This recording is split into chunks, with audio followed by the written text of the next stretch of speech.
Bienvenue dans les coups de boost avec Virginie, un podcast pour bien démarrer la journée, conscient et engagé, en diffusion le lundi. À partir d'une citation qui m'a inspirée, je vous apporte des angles de réflexion et surtout une tonne d'ondes positives pour cette journée et plus encore. Si vous souhaitez être informé de la diffusion de chaque nouvel épisode, abonnez-vous sur votre plateforme de podcast préférée. Et sur YouTube, pensez à cliquer sur la petite cloche, sinon vous ne recevrez pas les notifications.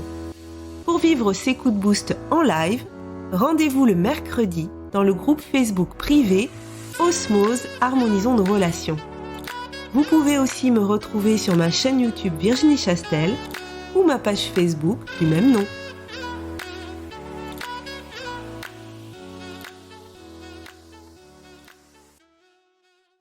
On ne peut résoudre un problème avec le même mode de pensée que celui qui a créé le problème. Voilà ce sur quoi on va échanger ce matin. Donc on part avec notre cher ami Einstein. Alors vous êtes peut-être au courant, mais on perçoit en fait notre monde, le monde, en fonction de notre mode de pensée. Nos pensées, elles influencent notre vision. Et suivant notre mode de pensée, on ne va pas vivre les mêmes choses de la même façon. On peut être plusieurs personnes à vivre le même événement, mais suivant notre mode de pensée, on ne va pas le vivre de la même façon. Et de ce fait, en fait, chacun peut vivre une réalité différente. On appelle ça des points de vue. Si par exemple, je prends cette petite panière, moi je peux la regarder ici, d'autres personnes peuvent la regarder par-dessus, d'autres par-dessous. On a chacun, disons que ça c'est la vie, si c'est un événement, on a chacun un point de vue différent. On n'aura pas tous la même réalité face à nous, on ne va pas tous vivre la même réalité et pourtant on a tous raison, d'accord? Parce que chaque réalité, c'est notre réalité, c'est notre vérité, mais c'est pas la vérité. J'avais envie de vous donner un petit exemple que j'avais vécu il y a quelques années. J'étais enseignante en école et on avait eu un atelier de CNV, de communication non violente, avec un conseiller pédagogique. Et on était dans la salle des maîtres. Et la salle des maîtres était en bord de route, en fait. Il y avait une route qui passait devant l'école. Et il nous a interpellés sur nos perceptions. À un moment donné, un camion est passé dans la rue. Alors depuis la salle des maîtres, on entendait le bruit de ce camion. Et il nous a demandé si on trouvait que le camion roulait vite. Juste avec la perception, juste avec l'audition en fait. Parce que la fenêtre, il y avait un rideau devant, donc on ne l'avait pas vu passer. Juste par rapport à notre audition, eh bien tout le monde n'avait pas le même avis. Certains trouvaient qu'il roulait vite, d'autres pas, d'autres ne savaient pas. En tout cas, on n'était pas tous sur la même perception, on n'était pas tous sur la même réalité. Et cette réalité, effectivement, elle dépend de notre perception. Et on peut imaginer qu'une maman qui marche sur le trottoir en tenant son enfant par la main, et puis avoir peur de ce camion qui passait, puis avoir peur pour son enfant, et elle a pu trouver que ce camion roulait très vite, parce que sa perception, c'était dicté par sa peur, en fait. Alors que le chauffeur du camion, peut-être en retard, lui, il trouvait peut-être qu'il roulait pas assez vite, parce qu'il avait dû ralentir aux abords de l'école, et peut-être que pour lui, il roulait pas vite, en fait. Donc, nos pensées créent notre réalité. Je pense que vous êtes tous d'accord là-dessus. Si vous n'êtes pas d'accord, dites-le moi et puis on va pouvoir échanger là-dessus. Mais si vous êtes d'accord pour dire que nous créons par nos pensées notre réalité et que le monde extérieur donc qui nous entoure est à l'image de notre monde intérieur, de notre pensée, de notre état. Et aujourd'hui, je vais parler beaucoup de ce mot état. On va quitter les pensées et on va aller dans un état, mais je vais vous préciser qu'est-ce que j'entends par état. Peut-être que certains savent déjà de quoi je vais parler. Vous pouvez me le mettre en commentaire si vous avez deviné de quoi je vais parler ce matin quand je parle de notre état.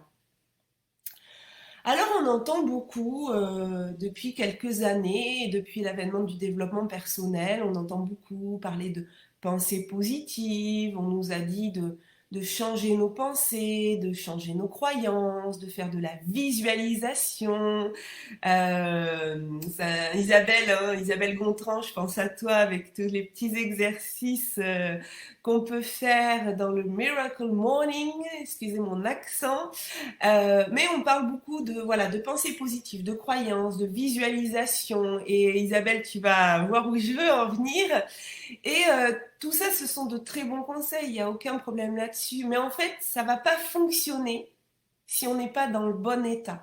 En tout cas, ça peut fonctionner de façon... oui, Isabelle. Ça peut fonctionner peut-être sur l'instant, mais en fait, sur la durée, ça ne va pas fonctionner si on n'est pas dans le bon état. Alors, de quoi je parle quand je parle de cet état? Eh bien, on a longtemps cru, enfin, je parle de, voilà, même des chercheurs, hein, des scientifiques, mais aussi du grand public, on a longtemps cru que le cerveau de notre tête, je précise de notre tête, était le grand chef, hein, parce qu'on a aussi entendu parler du cerveau, du ventre. En fait, on aurait 4 cerveaux. Mais là, ce matin, je vais vous parler d'un deuxième cerveau. Et alors, on a longtemps cru que le cerveau de notre tête, eh bien, c'était le grand chef, que c'était celui qui décidait de tout, et qu'il suffisait de changer nos pensées pour changer notre monde. Alors, je vous laisse déjà avec ça. Bien sûr, notre état, enfin tel que je le conçois, joue un rôle à Will American. Oui, Anna, la TPV, effectivement, mais je vais en parler un petit peu ce matin, et je vais dire ce que c'est. Oui, donc effectivement, on a longtemps cru qu'il y avait seulement le cerveau de la tête qui permettait de changer notre monde par notre pensée. Et des recherches récentes, alors récentes aux États-Unis, c'est pas très récent, mais vous savez qu'on a toujours un petit peu de décalage. En France, ça arrive. Et en tout cas, est en train d'arriver, eh bien, les recherches de l'équipe du docteur Stephen Porges, qui a développé, effectivement, cette équipe qui a développé la TPV, c'est la théorie polyvagale. Et c'est ça dont je voulais vous parler un petit peu ce matin, en parlant d'Einstein, hein, qui lui, a bien sûr, à son époque, la TPV, en tout cas, on n'en parlait pas. Et en fait, on a donc un cerveau qui n'est pas le grand décideur. Il décide en fonction des informations que lui envoie notre système nerveux autonome. Vous verrez des fois marqué SNA, système nerveux autonome. Et alors juste pour préciser ce qu'est le système nerveux autonome, alors moi j'ai fait des études de biologie, jusqu'à l'époque ça s'appelait la maîtrise, hein. J'avais jamais entendu parler de ça, hein, mais bon, j'ai passé ma maîtrise en l'an 2000, donc ça remonte déjà, hein. Et le système nerveux autonome, par contre, ça j'avais déjà étudié ce que c'était. Eh bien, c'est une partie en fait de notre système nerveux qui régule certaines fonctions automatiques de l'organisme. Par exemple, les muscles lisses, la digestion, la respiration, le muscle cardiaque et certaines glandes, hein. Quand vous respirez, quand vous faites agir votre respiration, ou quand votre cœur bat, ou quand votre système digestif se met en marche, c'est pas conscient en fait. Vous n'êtes pas en train de vous dire oh là là, faut pas que j'oublie de digérer, hein. Non, ça se fait tout seul. Eh bien ça, c'est le système nerveux autonome qui gère ça. Il maintient ce qu'on appelle l'homéostasie interne de notre organisme. Alors l'homéostasie, c'est quoi? C'est l'équilibre en fait. C'est l'équilibre, que tout soit en équilibre. Vous n'avez pas besoin de réfléchir pour vous dire il faut que je respire, il faut que je digère, ensuite il faut que ça parte dans les intestins, et il faut que j'aille à la selle, il faut que je fasse pipi. Voilà, vous n'avez pas besoin de réfléchir à tout ça. Ça se fait tout seul. Et ce système nerveux autonome, eh bien, il s'oppose à ce qu'on appelle le système nerveux somatique, qui lui est associé au contrôle volontaire des mouvements. Bon, ben là, vous voyez, je parle beaucoup avec les mains, même si je le fais un peu sans me rendre compte, c'est quand même volontaire. J'ai quand même décidé là de déplacer mes mains, j'ai décidé de bouger ma bouche pour faire du bruit, pour faire du son, pour parler. Je ne connaissais ni le concept de la TPV ni le SNA. Merci, je m'endormirai moins bête ce soir. Myriam, ouais, super, cool. Alors donc, voilà, on a deux systèmes nerveux dans notre corps. Un qui est qu'on contrôle et l'autre qu'on ne contrôle pas, qui est autonome. Il porte bien son nom. Et ce système nerveux autonome, eh bien, il est relié, hein, il relie notre corps à notre cerveau. Voilà. Il est vraiment le lien entre notre corps, nos perceptions corporelles et les informations qui sont envoyées à notre cerveau. Je vais vous prendre un petit exemple qui, moi, a été très parlant et m'a aidé vraiment à comprendre ce qui se passait en fait dans mon corps et pourquoi on devait être très à l'écoute de notre corps. N'hésitez pas hein, dans le chat à faire des commentaires ou à poser des questions, hein, je les regarde. Hein. Euh, Par exemple, quand vous ressentez une émotion, vous écoutez une musique et puis vous allez avoir des frissons parce que vous allez être ému. Et en fait, on a souvent pensé que d'abord on ressentait l'émotion, on était ému au niveau de notre cerveau et qu'ensuite on allait avoir la chair de poule. Ben, en fait, c'est le contraire. Alors ça se passe en très très peu de temps, hein, je pourrais pas vous dire, mais c'est peut-être des dixièmes de seconde. D'abord, le corps va réagir, on va avoir la chair de poule, et ensuite, on va avoir l'émotion là, au niveau du cerveau. Ça se passe dans ce sens-là. Et ça change tout en fait sur notre vision du monde. C'est-à-dire de se dire que quand on a un coup de foudre, c'est d'abord le corps qui a réagi. C'est d'abord le système nerveux autonome qui a communiqué avec le système nerveux autonome de l'autre personne. C'est les corps qui ont d'abord réagi et ensuite l'information est montée au cerveau. D'où l'importance d'écouter son corps. Alors comme je veux pas vous faire ça pendant 3 heures, je ne vais pas rentrer trop dans les détails, mais en tout cas pour vous dire que donc ce système nerveux qui relie notre corps à notre cerveau, il a cette fonction de messager. Et que le message, eh bien, il peut être différent suivant notre état. Et c'est là où je vais en venir par rapport à l'état dont j'ai parlé tout à l'heure. Pour faire simple, pour ne pas vous embrouiller, et puis pour vous donner envie quand même d'en apprendre davantage, il y a 3 états. On pourra avoir, donc aussi au niveau du système nerveux autonome, le vagal dorsal, alors retenez juste dorsal, qui va transmettre une information de danger pour nous inhiber. Donc le vagal dorsal en fait va transmettre une information de danger pour nous inhiber. Le sympathique, lui, va transmettre une information de menace pour nous faire réagir, et on verra plus tard qu'il y a 2 façons de réagir, l'agressivité ou la fuite. Et le vagal ventral, retenez juste vagal, qui lui va transmettre une information de sécurité. Et en fait, je dis beaucoup en fait ce matin, j'ai un nouveau type de langage, ça ne va pas du tout ça. On passe des milliers de fois par jour par ces 3 états. On peut passer en ventral, alors pour vous vraiment vous donner des exemples, on peut passer en ventral si quelque chose nous fait rire, si on est en train de vivre, eh bien on passe un bon moment. Moi par exemple en ce moment je suis en ventral, je passe un bon moment avec vous, ça me fait plaisir quand je me lève. Donc moi en ce moment je suis en ventral, hein, ça m'a fait plaisir ce matin de me lever en me disant à 8h30 je fais le coup de boost, c'est un bon moment, c'est la 5e fois, à chaque fois c'est des super bons moments, donc j'étais en ventral. On peut aussi passer à tout moment en sympathique si quelque chose nous énerve ou si on voit quelque chose de bizarre. Peut-être que là, si mon fils il débarque à l'improviste dans la pièce et qu'il arrive en me disant non, non, non, non, peut-être ça va m'énerver parce que je lui ai dit qu'à 8h30 j'étais en live, qu'il fallait pas venir me déranger, et peut-être que sur le coup ça va m'énerver, que je vais passer en sympathique. On peut aussi passer en dorsal si par exemple on entend tout d'un coup un bruit ou une porte qui claque. Peut-être que si là tout d'un coup j'entends, je sais pas, une explosion dehors, quelque chose, je sais pas, quelqu'un qui a un accident ou dans la rue il y a un accident ou quelqu'un qui se met à crier, peut-être que je vais passer en dorsal, ou alors si je dis une grosse bêtise et que là je vais me dire ah mince, ce que je dis c'est complètement bête, peut-être je vais passer en dorsal, hein, je vais être en insécurité. Et chaque moment en fait, il faut savoir que chaque moment de la vie que nous vivons, on est dans un de ces 3 états. Soit on est en dorsal, soit on est en sympathique, soit on est en ventral. Tout le temps en fait, un des 3. Et je vous ai dit qu'on pouvait changer jusqu'à 1000 fois en fait dans la journée d'état, mais chacun, on a un état qui revient le plus souvent. Et on va appeler ça l'état dominant ou le réflexe vagal. Alors je vous invite là à vous poser la question, à première vue, là, peut-être que pour ceux où c'est la première fois qu'ils entendent parler de ça, ça va peut-être être un petit peu compliqué, mais peut-être essayer de me dire, là, à première vue, et c'est vraiment une première réponse, parce qu'on en rediscutera, enfin, je vous reproposerai des moments d'échange par rapport à ça. Est-ce qu'à votre avis, dans la journée, vous êtes majoritairement plutôt en confiance, en sécurité, vous êtes en ventral, tout va bien?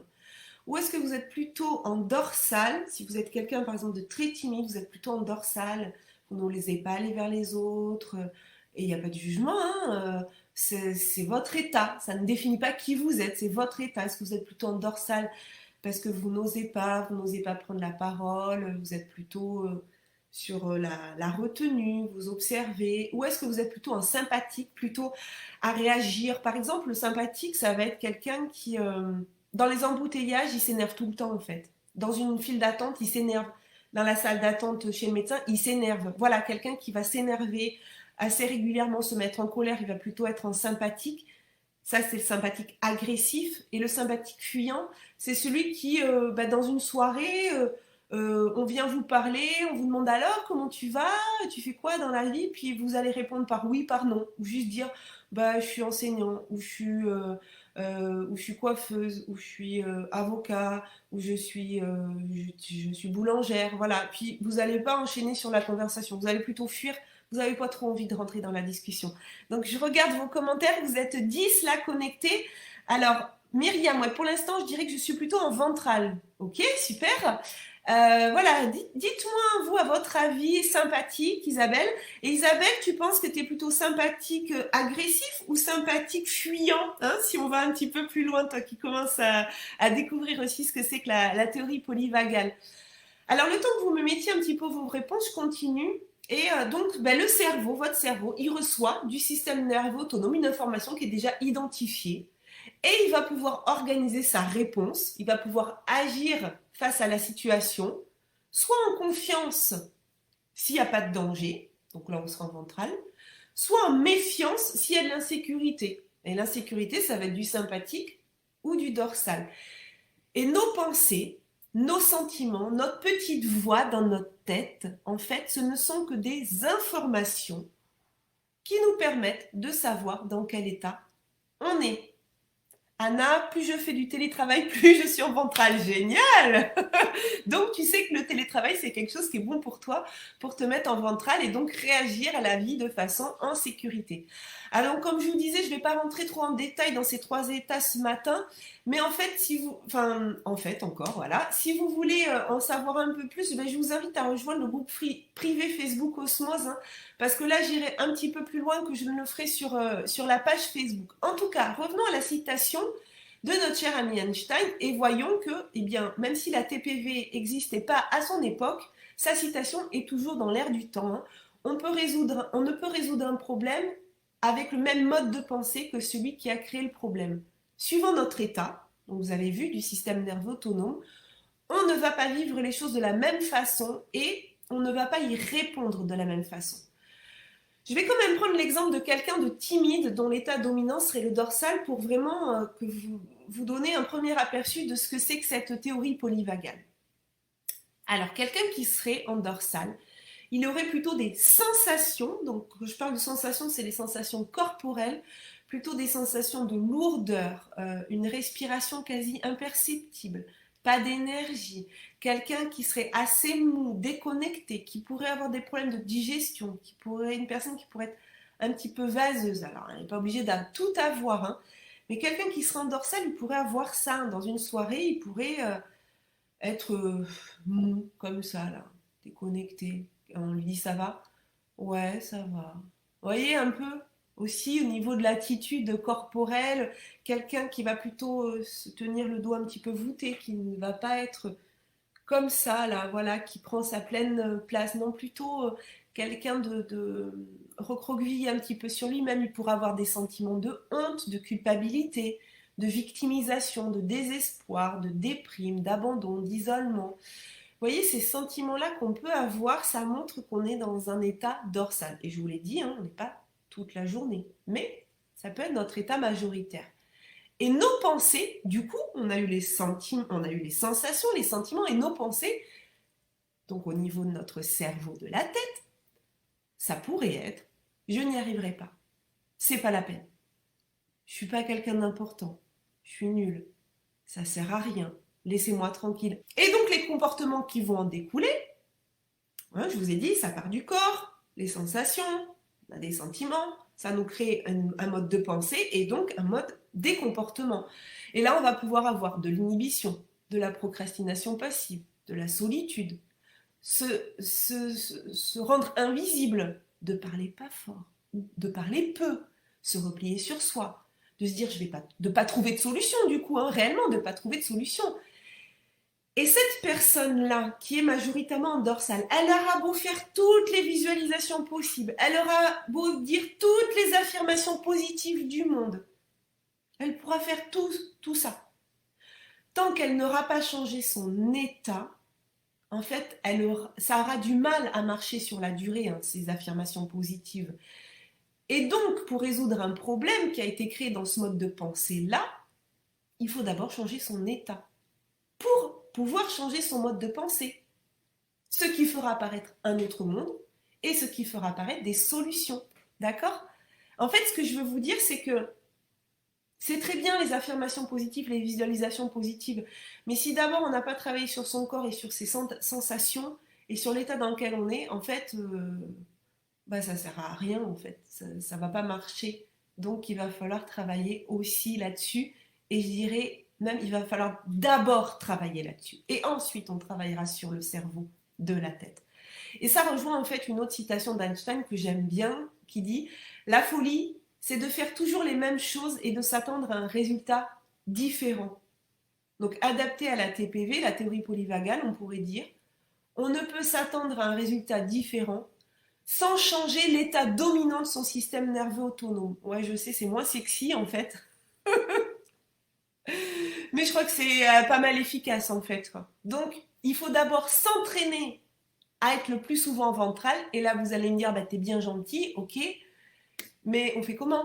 Est-ce qu'on se dit, faut que je sois en ventral, faut que je sois en ventral, faut que je sois en ventral? Et donc là, on repart sur des visualisations, des affirmations positives et tout ça. Eh bien, non. En fait, la bonne nouvelle, c'est qu'il y a des techniques corporelles, puisque le but, c'est de passer d'abord par le corps et de pas passer par le cerveau de la tête, parce que ça ne fonctionne pas dans ce sens-là. Comme je vous l'ai dit tout à l'heure, on a d'abord les sensations corporelles et ensuite... Et ces techniques, c'est des techniques corporelles, je vous en parlerai prochainement. Mais en tout cas, pour s'entraîner à être en ventral, on ne va pas falloir faire la méthode quoi et se dire ça va marcher, ça va marcher, ça va marcher. Non, il y a des techniques corporelles et ça, c'est la bonne nouvelle. Alors en résumé, j'ai envie de vous dire, change ton état, change ton histoire, change ta trajectoire. Et voilà. Je finirai par ça. Super Virginie, se mettre à l'écoute de son corps et de ses ressentis est le premier pas vers une connexion à soi. Oui, tout à fait, Jean-Michel. Exactement. Donc, change ton état, change ton histoire, change ta trajectoire. C'est le résumé. Pour ce matin, je tire la carte de l'oracle Souffle de vie de Stéphanie Hervé et Stéphanie Perret. Stéphanie Hervé qui a écrit les textes. Pour ceux qui ne se connaissent pas Stéphanie Hervé, allez sur ma chaîne YouTube et vous verrez la dernière entrevue en ligne, chaîne YouTube Virginie Chastel. La dernière entrevue en ligne est celle avec Stéphanie Hervé, un magnifique moment. Et celle-là, c'est la carte, je vous la montre, merveilleuse, qui s'écrit comme ça, mère, trait d'union, veilleuse. Alors voyons voir ce que nous dit cette carte. Merveilleuse, sois pour toi et ton enfant intérieur une mère juste et bienveillante. Apporte-toi une présence vraie, aimante et respectueuse. Imagine-toi en mère veilleuse, te serrant dans les bras et te disant « Je te vois tel que tu es, je t'aime et je suis fière de toi. Maintenant, prends soin de toi. Laisse venir en toi la mère veilleuse que tu es. » Ça marche aussi pour les pères. Les pères Les pères merveilleux, ça marche aussi. Alors voilà, c'est la carte du jour. Hein, quand on dit, en te serrant dans tes bras et en te disant, bah là, quand on nous serre dans nos bras, on va se retrouver dans quel état? On va se retrouver en état ventral, de sécurité, où tout est ok, tout va bien, il n'y a pas de problème. Sur cette carte, je vous souhaite une très très belle fin de journée, très très belle journée. Prenez soin de vous.